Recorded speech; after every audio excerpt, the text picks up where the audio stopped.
The Laṅkāvatāra Sūtra, Chapter 2, Part 48.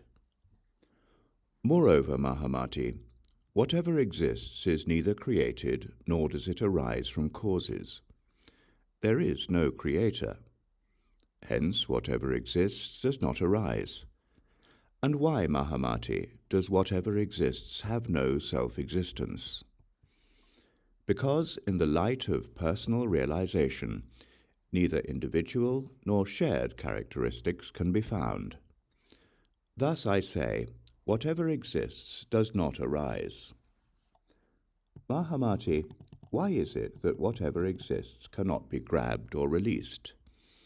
If you try to grab its individual or shared characteristics, there is nothing to grab. And if you try to release them, there is nothing to release. Thus, whatever exists cannot be grabbed or released. Mahāmati, why is it that whatever exists does not cease to exist? Because no characteristics of its self-existence exist. Whatever exists cannot be found. Thus, whatever exists does not cease to exist. Mahāmati, how is it that whatever exists is impermanent? Because once a characteristic appears, its impermanence exists. This is why I say whatever exists is impermanent. And how is it, Mahāmati, that whatever exists is permanent? Because once a characteristic appears, its non-arising exists. And because its impermanence is permanent, I say everything is permanent. The Buddha then repeated the meaning of this in verse.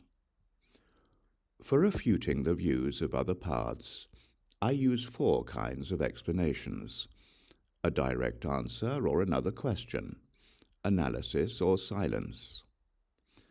Whether life exists or doesn't, for what is better left to silence, Vaisheshika and Samkhya masters present their explanations. Examined by correct knowledge, self-existence cannot be found, because it transcends words. I teach no self-existence.